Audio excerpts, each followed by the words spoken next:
రైతుల పేరుతో బొల్లికుంటలో survey number 476, 484, 506లో దాదాపు 6 ఎకరాల 5 గుంటల ప్రభుత్వ భూమిని తిరుపతి రెడ్డి, రణధీర్ రెడ్డి, అమర్నాథ్ రెడ్డి, నరేంద్రనాథ్ రెడ్డి, తుమ్మా లక్ష్మి, జానపు రెడ్డి, దేవిక కాజేయాలని చూస్తున్నారని సిపిఐ వరంగల్ జిల్లా కార్యదర్శి మేకల రవి ఆరోపించారు. ప్రభుత్వ భూములు తప్ప పట్టా భూముల జోలికి తాము పోమని అన్నారు. రైతుల పేరుతో సిపిఐని బదనాం చేయడం సరికాదని ఆయన అన్నారు. ఇప్పటికైనా రెవెన్యూ అధికారులు మళ్లీ సర్వే చేసి భూ కబ్జాదారులను అడ్డుకొని అర్హులైన పేదలందరికీ డబుల్ బెడ్రూమ్లు లేదా నివేశన స్థలాల పట్టాలు ఇవ్వాలని విజ్ఞప్తి చేశారు. పార్టీ జిల్లా సహాయక కార్యదర్శి షేక్ బాషిమియా మాట్లాడుతూ రైతుల పేరుతో భూ కబ్జాదారుల ఆగడాలను అరికట్టాలని, బీడు పడిన భూములను సాగు చేస్తున్న భూములుగా చూపించడం తగదని ఆయన అన్నారు.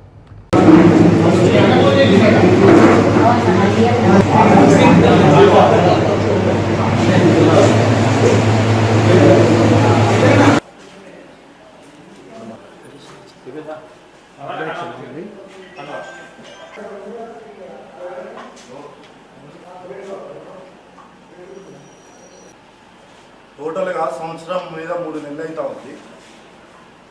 రైతులు మా భూములే అనుకుంటే ప్రెస్ మీట్ జరిగింది. అందులో సిపిఐ పార్టీ రైతుల భూములు గుంజుకొని భూ పోరాటం చేస్తామని అవాకులు చవాకులు పేరు, రైతుల పేరుతోటి కొంతమంది భూ కబ్జాదారులు ఆ రైతు సంఘం పేరుతోటి వాళ్ళందరూ అక్కడ వెళ్ళి తిరుపతి రెడ్డి, రణధీర్ రెడ్డి, అమర్నాథ్ రెడ్డి, నరేంద్రనాథ్ రెడ్డి, తుమ్మా లక్ష్మి, జన్నారపు దేవిక అనే వాళ్ళు ఈ భూమిని కాజేయాలని చూస్తూ ఉన్నారు. ఈ భూమి గత 18 సంవత్సరాల నుంచి లోకల్కు సంబంధించిన బొల్లికుంట దళితులందరూ కూడా ఆ భూమి ప్రభుత్వ భూమి, ఆ భూమిలో మాకు పట్టాలు ఇవ్వమని చాలాసార్లు పోరాటం కూడా చేసింది.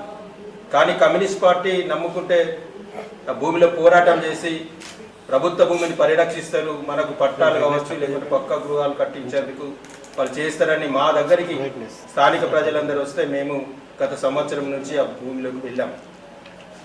అప్పుడున్న పరిస్థితుల్లో తహసీల్దార్ గారు, ఇలా వరంగల్ మండలానికి సంబంధించిన తహసీల్దార్